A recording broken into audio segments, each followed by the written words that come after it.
Hampir setiap dari kita pernah melihat hewan ini. Jika pernah, kapan terakhir kali kalian melihatnya?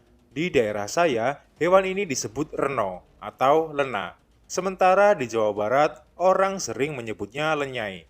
Namun, nama-nama ini sebenarnya cukup populer dan digunakan di berbagai daerah di Indonesia.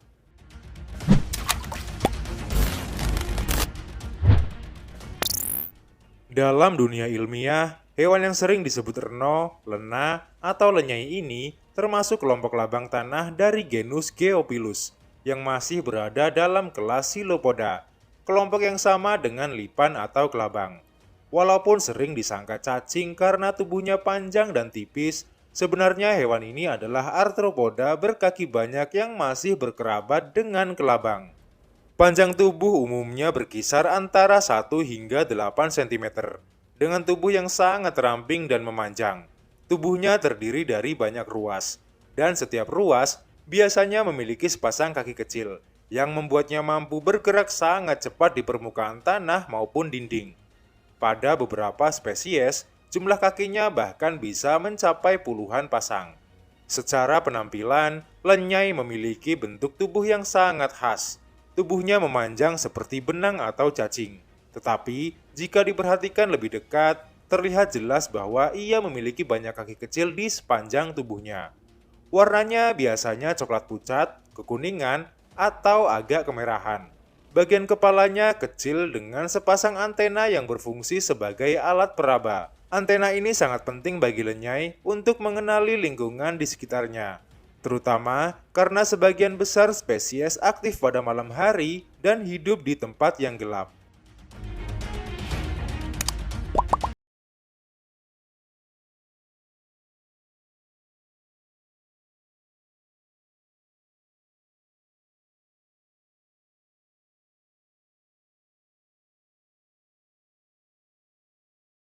Cahaya matahari langsung.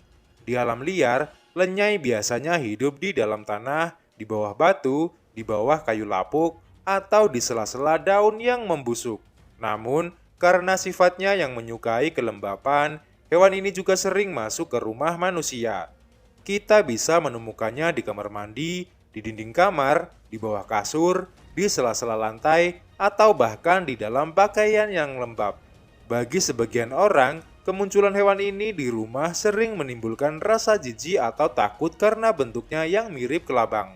Salah satu hal paling unik dari lenyai adalah cairan tubuhnya. Banyak orang yang pernah memencet atau membunuh hewan ini mungkin menyadari bahwa dari tubuhnya keluar cairan berwarna hijau terang. Dalam beberapa kasus, cairan ini bahkan terlihat seperti sedikit bercahaya di tempat gelap. Fenomena ini bukan sihir atau hal mistis, melainkan bagian dari mekanisme pertahanan diri. Cairan tersebut berfungsi sebagai zat kimia pelindung yang dapat membuat predator enggan memakannya. Di sisi lain, cairan yang dikeluarkan sedikit berbau aneh.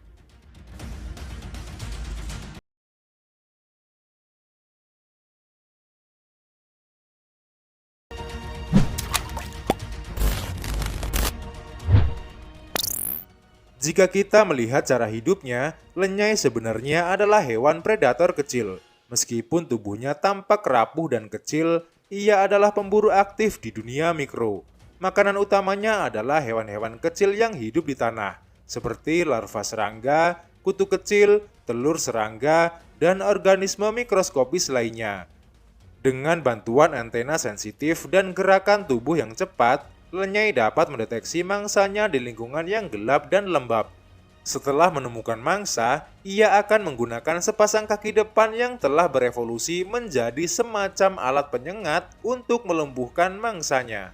Perilaku berburu ini membuat lenyai memiliki peran penting dalam ekosistem.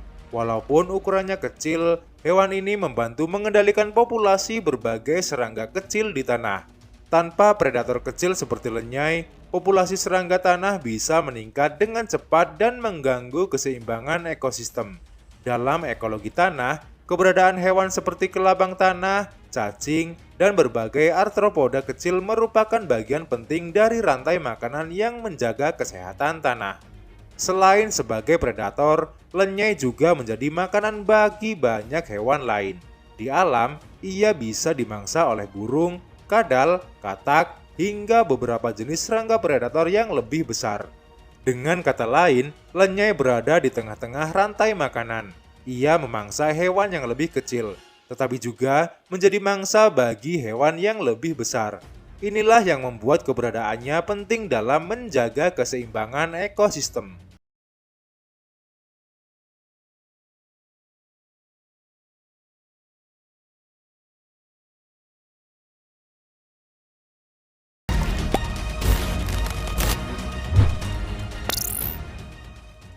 Mengenai siklus hidupnya, lenyai berkembang biak dengan cara bertelur. Betina biasanya meletakkan telur di tempat yang lembab dan terlindung, seperti di tanah gembur atau kayu yang membusuk.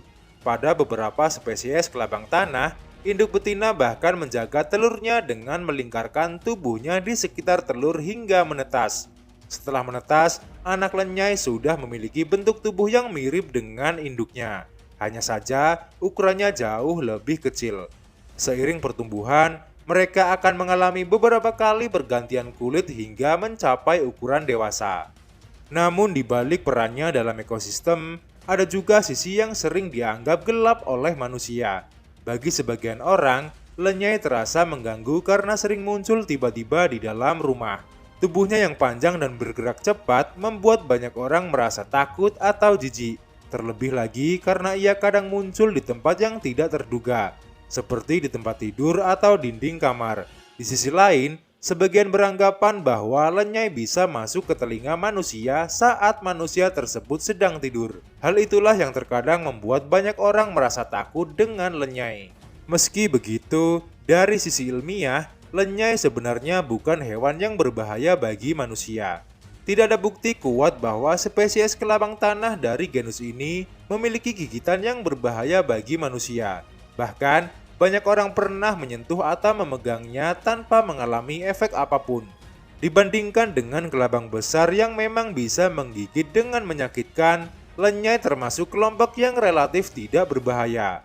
Bahaya yang mungkin terjadi lebih sering bersifat tidak langsung. Misalnya, jika jumlahnya terlalu banyak di rumah, itu biasanya menandakan bahwa lingkungan rumah tersebut cukup lembab atau terdapat banyak serangga kecil yang menjadi sumber makanan mereka. Dalam kondisi seperti ini, lenyai sebenarnya hanya menjadi indikator bahwa lingkungan tersebut cocok bagi berbagai organisme kecil untuk hidup. Karena itu, cara paling efektif untuk mengurangi kemunculan lenyai di rumah bukanlah dengan membasminya satu persatu, melainkan dengan mengubah kondisi lingkungannya. Menjaga rumah tetap kering, memperbaiki ventilasi, menghindari kelembapan berlebih, serta membersihkan area yang lembab dapat membantu mengurangi kemungkinan hewan ini muncul. Menariknya, keberadaan lenyai juga sering dikaitkan dengan berbagai mitos di masyarakat. Di beberapa daerah, hewan ini dianggap sebagai pertanda tertentu ketika masuk ke rumah. Ada yang mengaitkannya dengan hal mistis. Bahkan, ada yang menyebutnya sebagai jelmaan makhluk halus. Namun, dari sudut pandang ilmu pengetahuan, semua itu hanyalah kepercayaan budaya yang berkembang di masyarakat. Pada kenyataannya, lenyai hanyalah hewan kecil yang kebetulan menemukan lingkungan yang cocok di sekitar rumah manusia.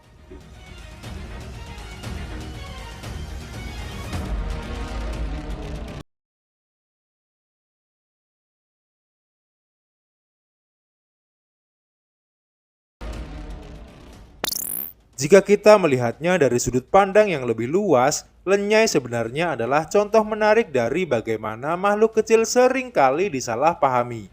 Bentuknya mungkin membuat banyak orang merasa tidak nyaman, tetapi perannya di alam justru cukup penting. Ia membantu mengontrol populasi serangga kecil, menjadi bagian dari rantai makanan, dan berkontribusi pada keseimbangan ekosistem tanah.